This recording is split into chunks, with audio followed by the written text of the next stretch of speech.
I don't support the idea of charging Afriforum with treason. What do you make of the Afriforums of this world? Do you think it's a real problem that the South African state should be grappling with, or do you think we should just ignore Afriforum? We shouldn't forget, we, the South Africans, the great majority of us, especially those in the liberation movement, went around the world denouncing the apartheid regime to other governments and asking other governments to take action against the apartheid regime, to impose sanctions on South. So we have you to thank for that. So we were doing, Afriforum is following in our footsteps. So Afriforum is doing what we used to do. Guys, so Moletsi Mbeki is back again, and sometimes I really wonder if probably this man might be lynched or something. Not necessarily lynched in the actual sense, but with the kind of fact he usually speaks out, especially as regards the ANC, BEE, these issues, it almost feels as though probably there could be a backlash if this was not a democratic space we have in South Africa at the moment. He just really speaks out his mind, speaks out his truth. It can really be upsetting, I would suspect, for many ANC members. But, he just says what he feels, and, it actually has some logic in that sense. And so one of the things he's actually addressing here in this discussion with Sizwe Mpofu-Welch is this whole issue regarding the Afrikaner, relationship with Donald Trump. We know that the Donald Trump regime seems to have I don't know if probably the refugee program is still ongoing at the moment, but along the line in this interview, Sizwe Mpofu-Welch was really confused on how to really articulate the presence of Afriforum in South Africa. And I think he even used a term that I don't know, it probably might be offensive to some, but he actually thought that probably they might be articulated as a kind of mosquito that just would not go away, that kind of thing. And in that regard, and anyway, Moletsi Mbeki also was actually trying to also think along those lines, but also reminding their viewers that, what Afriforum is doing today, right, according to Moletsi Mbeki, is actually what the ANC did to the apartheid government. It's almost as though Moletsi Mbeki is taking a reverse perspective on what the whole thing with the sanctions on the apartheid government, right? That it was driven by the ANC's plea to the international community, especially the US and all that, before massive pressure was now being placed on the apartheid regime, and then we now started seeing it crumbling. Now he's trying to argue that, what the Afriforum delegate that actually had been pushing a lot for, the thing, right now I think it's still in the court, it's still in the Republican debate. They are still reasoning on how to pass that law, whether to sanction some ANC members directly from the US Parliament. I think I saw news today even that President Ramaphosa is actually sending another team to the US to negotiate the 30% tariffs that have actually been slammed on South Africa. I really don't know if Donald Trump might give an audience to that group as well this time around, but whatever the case is, anyway, it's a sour place South Africa and the US relationship is at the moment. I'm also really confused because by November the 20th to the 22nd, thereabout, we should be having a handover from South Africa for the G20 hosting to the United States. Now, if the Donald Trump or probably the Secretary of State there, the guy, what's his name, the really intense guy, he has a really intense work ethic and all that, Secretary of State Marco Rubio, if he doesn't attend, I really don't know how to articulate the proceeding of that G20 summit thereabout, or actually it should be G21 because now we have the African Union. But whatever the case is, Moletsi Mbeki is actually arguing that what Afriforum is doing, or what Afriforum did, to the point where the Hawks guy who was later roped into this whole issue around Kwanazi's allegations and all of that. I think at that time, it was argued that Afriforum might actually be seen as one party that should be guilty for treason and all of that. But let's Mbeki in this video is actually arguing with facts and logic on how it is that he doesn't agree that Afriforum should be seen as as a treasonous entity in South Africa, because they're actually doing what it actually appears as though the ANC did when it was actually trying to fight against oppression of the blacks and probably the people it represented anyway, the ANC represented in South Africa. And so that's what Afriforum is doing. And really, it's an argument that might be annoying to some, especially when you regard the polarization we're beginning to see now in South Africa. I saw an unfortunate death of this lawyer. I'll be making a video on that soon anyway. He was gone down because he just wouldn't backpedal on a certain case. He had actually been putting the throttle on and all. So we're seeing a wider polarization as the 2026 by-elections draw close, and the 2027 elections, where we might be seeing a Mashatile, likely be seeing a Mashatile replacing a Ramaphosa. But then also what then happens to the Patriotic Alliance, the Democratic Alliance, and all of that. It's just going to be a really wild entity, whatever it is going to be in 2027. Moletti here is actually breaking down why he doesn't agree that Afriforum should be seen as a treasonous entity in South Africa, that they have every freedom to speak whatever they want because it's still a democratic space we're practicing in South Africa. And also, in ANC's fight for democracy and all of that, it was the international community that pressured the apartheid government, with sanctions and all of that, to the point where they had to break free. And then we saw a proliferation of a 1994 moment with a rainbowism that was ushered in by Nelson Mandela. But now we are seeing what might be, especially if I'm listening to Moletti and Mbeki correctly, what might be the return of a sort of like a reverse apartheid, and then the repercussions in the person of the Afriforum delegate, so to speak, now calling on the same international community to really impinge and intervene right now, because that's probably seems to have been a pattern South Africa has actually deployed in setting itself free from shackles that have been. Let's just quickly listen. Just a brilliant interview, guys. I really appreciate you guys watch till the end. Moletti Mbeki and Sizwe Mpofu-Welt. Really interesting, really powerful. And share your thoughts, guys, in the comments. Yeah.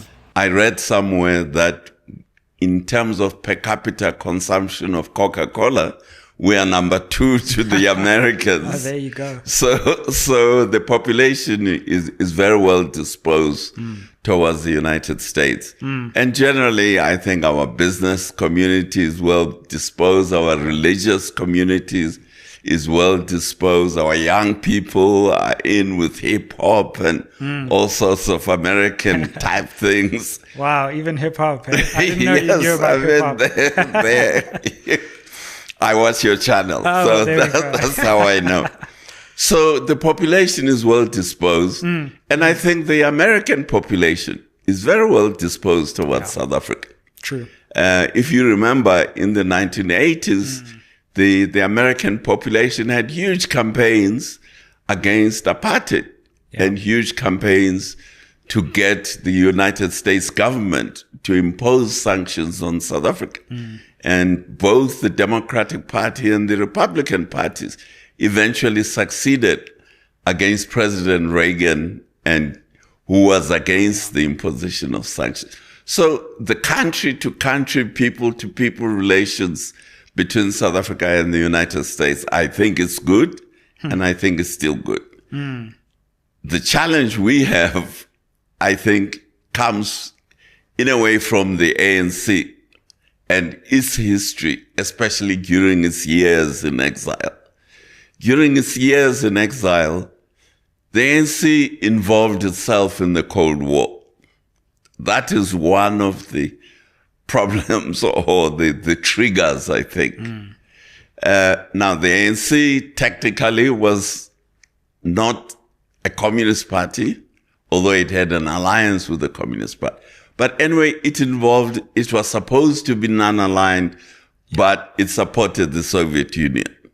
So I suspect there are grudges from the Republican side that go back to those days when the ANC was supporting the Soviet Union against the Americans and against the West.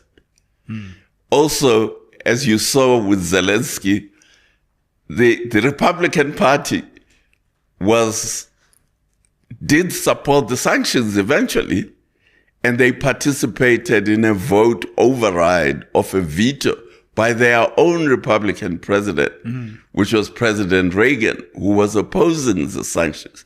But the Congress people in the Republican Party voted with the Democrats to override President Reagan's veto in opposition.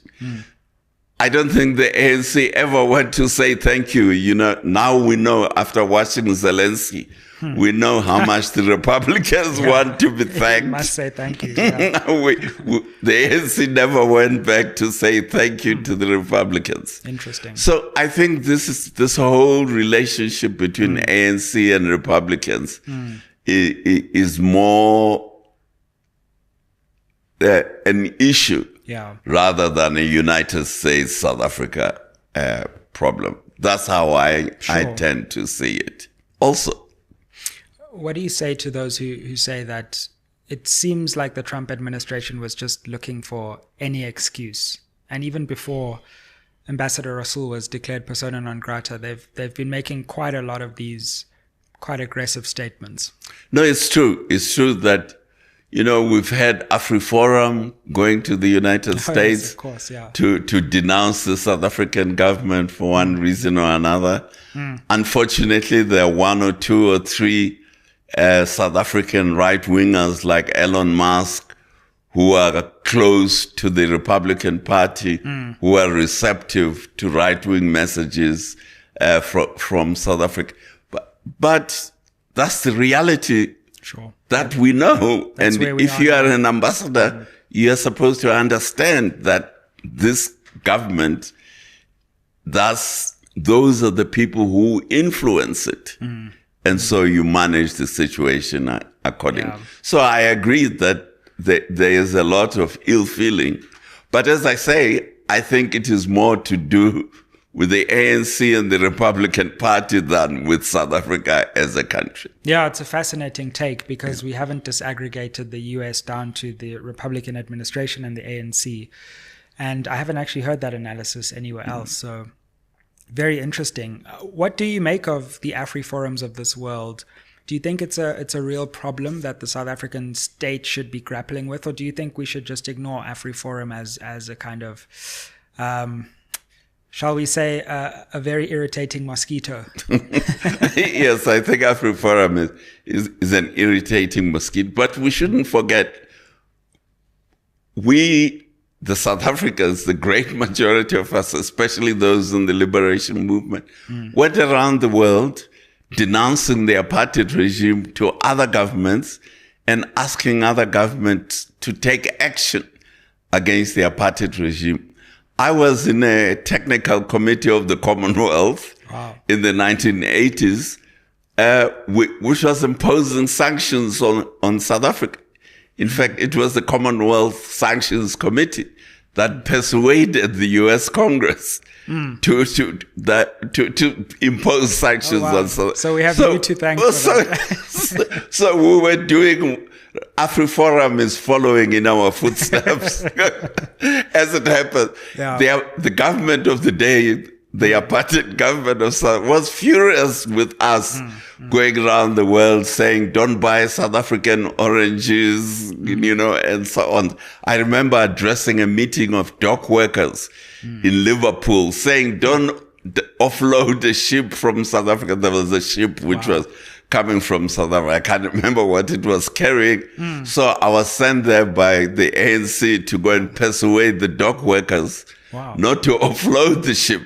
So Afriforum is doing what we used to do. So yes, now, of course, we think, Afriforum, you are bad. You're saying also that the apartheid regime said we were telling lies. So we are saying Afriforum is telling lies. The apartheid regime said you guys who wanted sanctions were telling lies, and they wanted to arrest people like Desmond Tutu who supported sanctions. So I think, you know, I don't support the idea of charging Afriforum with treason. I don't think they're free to say what they want to say to whoever they want to say. That's why we fought for democracy and made all the sacrifices. I would like to find out from Afriforum, where were they when we were fighting for freedom of speech and for democracy in South Africa. But that's another matter. But Absolutely. they are free to talk to whoever they want to talk to. Hopefully they tell them the truth. But as I say, the apartheid regime used to say that we were lying when we said boycott South African oranges.